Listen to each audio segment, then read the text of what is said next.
હવે આપણે સમસ્ત ઠાકોર સમાજ બંધારણ બનાસકાંઠા, વાવ, થરાદ અને પાટણ જિલ્લો, આ 3 જિલ્લાઓનું આપણે બંધારણ કર્યું છે. એમને કુલ 16 મુદ્દા છે. આપણે બધાને આ મુદ્દાની ખબર તો છે, છતાં એકદમ આપણે રિપીટ કરે છે અને સૌને આ સંભળાવશું, સૌને આ પાલન કરવા વિનંતી. હવે પહેલો મુદ્દો છે, સગાઈમાં પુરુષ અને મહિલા મળી કુલ 21 વ્યક્તિઓને કે તેનાથી વધારે વ્યક્તિઓને સગાઈમાં જઈ શકશે નહીં. બરાબર. સગાઈમાં પોતાનું કુટુંબ કે તનના સગા સિવાય અન્ય બીજાને આમંત્રણ આપવું નહીં, અને જો આમંત્રણ આપે તો પણ જવું નહીં. સમાજના તમામ પ્રકારના પ્રસંગોમાં ઉઠમણા પ્રથા સતંદર બંધ કરવામાં આવે છે. સગાઈમાં નાળિયેર અને 1 રૂપિયો આપવાનો રહેશે. 1 જોડી કપડાં લઈ જવા. જે તાલુકામાં સગાઈ કર્યા પછી ફેટો બંધાવા મળવા જવાની પ્રથા તો સતંદર બંધ છે. હવે મુદ્દા નંબર 2, લગ્નની તારીખો નક્કી કરવા બાબત. વર્ષમાં 2 માસમાં જ લગ્ન કરવા. એક વૈશાખ સુદ એકમથી પૂનમ સુદ સુધી, મહાસુદ એકમથી પૂનમ સુધી.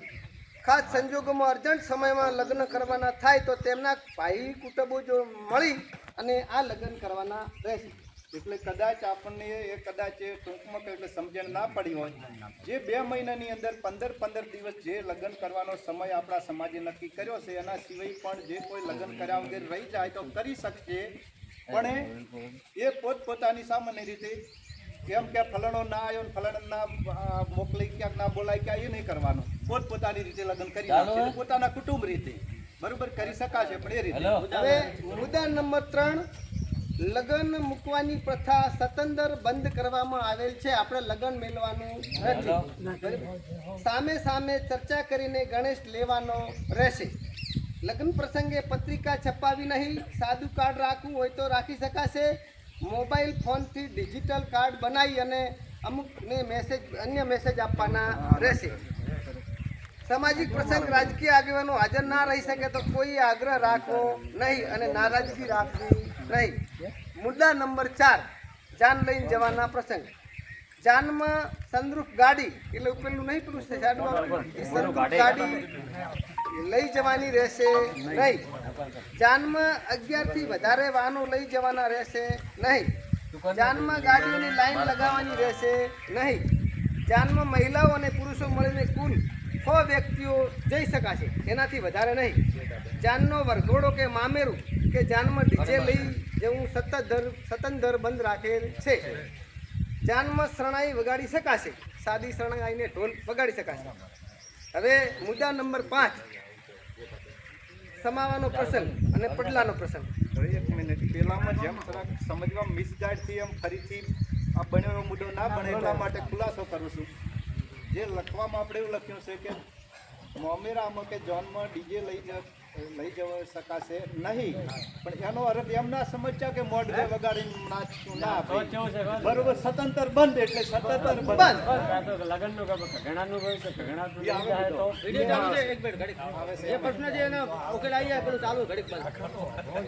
હવે મુદ્દા નંબર 5, સમાવાનો ને પ્રસંગ પડલાનો પ્રસંગ.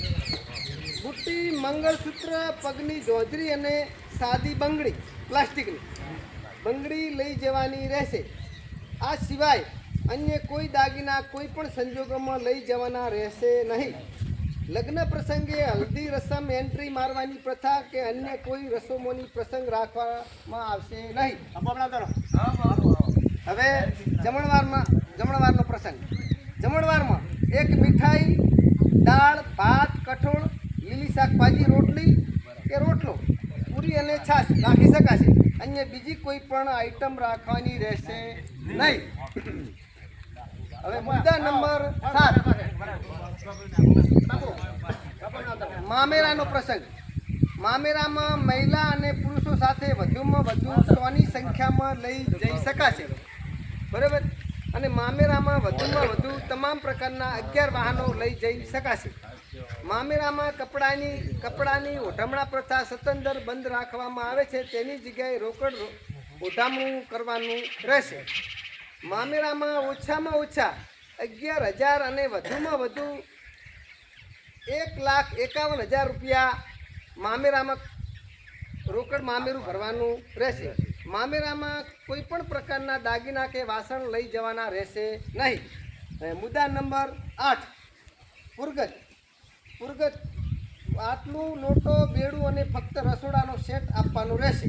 ભેટ ગિફ્ટ કે વાસણ પ્રથા સતંદર બંધ રાખવામાં આવે છે. બંધારણને ફોટાથી મઢાવીને લેમિનેશનવાળી એક કોપી ભેટમાં આપવાની, બંધારણ મજબૂત રહે એ આપવાની રહેશે. આ કોપી એને આપવાની રહેશે મઢાઈને. એમ કે આ નિયમો એના યાદ રહે. હવે ઓગણાનો પ્રસંગ. કન્યાને તેડવા જવાના આણું મૂકવાનો રિવાજ સતંદર બંધ રાખવામાં આવે છે. કન્યાને સસરા પક્ષમાંથી 2 વ્યક્તિઓ આવીને તેના પિયરમાં મૂકી જવાની રહેશે.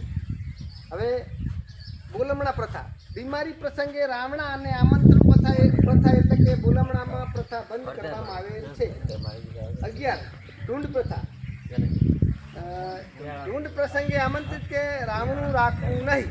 જન્મ દિવસની બર્થડે પાર્ટી કે જાહેર કાર્યક્રમમાં રાખવા નહીં. જન્મ એટલે કે બર્થડે, આપણે બર્થડે રાખી. જન્મ દિવસની ખુશી પેટે વ્યક્તિએ નજીકના સમાજની લાઇબ્રેરી, શિક્ષણ સંસ્થામાં ફાળો કે અન્ય કોઈ ગૌશાળામાં આલી શકાશે. બરાબર. છૂટાછેડા બાબત. સગું કરતી વખતે બંને પક્ષોએ જોઈ વિચારીને દીકરા દીકરીને સામે જોયા પછી સગું નક્કી કરવું. તેમ છતાંય બંને પક્ષોએ કોઈ પણ પ્રકારના મતભેદ ઉભા થાય તો ગામ કમિટી અને સમાજે સમાધાન માટે પૂરા પ્રયત્ન કરવા છતાં સમાધાન ન થાય તો ગુનો દોષના આધારે નીચે પ્રમાણે વ્યવહાર કરવાના રહેશે.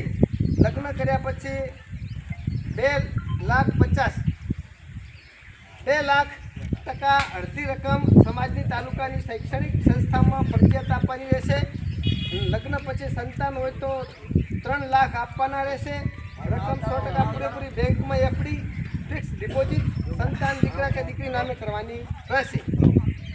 હવે મુદ્દા નંબર 13 મૈત્રી કરાર તેમજ ભાગીની પ્રેમ લગ્ન કરનારને સમાજ સ્વીકારશે નહીં, તેને સમર્થન કરવું નહીં. મુદ્દા નંબર 14 અન્ય બાબતો. સમાજના કોઈ પણ સારા નરસા તમામ પ્રકારના પ્રસંગોમાં વ્યસનવાળી વસ્તુ એટલે કે બીડી, અફીણ, ગોળિયું કે અન્ય કોઈ નશાકારક વસ્તુનો વાપરવી નહીં. લગ્ન, જન્મ, મરણ, પુણ્યતિથિ, સગાઈ કે અન્ય કોઈ પ્રસંગે સમાજની લાઇબ્રેરી અને શૈક્ષણિક સંસ્થાઓમાં ઓછામાં ઓછો 500 રૂપિયા અને વધુમાં વધુ તેટલી રકમનો ફાળો આપી શકાશે.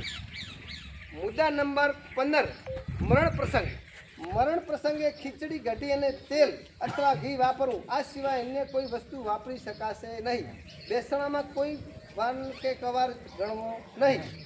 હવે મુદ્દા નંબર 16 દરેક ગામમાં કુટુંબ વાઇઝ વ્યક્તિઓને સમાવેશ થાય તે રીતે સંકલન સમિતિ બનાવી તેની એક ઝેરોક્ષ નકલ તાલુકા સમિતિને આપવી. દરેક તાલુકા કક્ષાએ બંધારણના અમલ માટે સંકલન સમિતિ ફરજિયાત બનાવી જેથી કરીને બંધારણના મુદ્દાઓ અમલ કરાવી શકાય. સમિતિની સભ્ય સંખ્યા 21 કે 31 રાખવી. સમાજ વ્યસન મુક્ત બને અને શિક્ષણયુક્ત બને તેમજ જન સુધી જાગૃતિ આવે તેવા સતત પ્રયત્નો સંકલ્પ સમિતિ કરવા. બોલો સદારામ ઠાકોર સમાજની બોલજો. આ સમાજના નાના જામપુરના કાંકરેજ તાલુકાના બનાસકાંઠા જિલ્લાનું નાના જામપુર ગામ આજે 5મી તારીખે બીજા મહિનાની અંદર આવી આપણે મિટિંગ થયેલી છે અને આ મુદ્દા 16 અહીંયા મેલેલા છે અને 16નું જે વચન થયેલું છે અમે કેમેરા ચાલુ છે એ મીડિયાના માધ્યમથી, સોશિયલ મીડિયાના માધ્યમથી દરેકને નોંધ લેવી અને 16 મુદ્દાથી કોઈ ઉલ્લંઘન થશે તો ઇસ્યુ થશે નહીં થશે. ગઈકાલે WM લેવલનો આપણે ખબર છે ને, એટલે આ હું ધ્યાનમાં રાખજો. કોઈ એમ ના કહેતા કે અમને ખબર નથી, એમને કહેવા નતા આવ્યા. એટલે આ એક વિડીયો બનાવવાનું કાર્ય જટિલાલ આવ્યું છે ભગતની. અને આપણો જે બંધારણનો નિયમ પાળવાની સિસ્ટમ એટલે આપણે પોતાના ઘરેથી અડવાનું છે.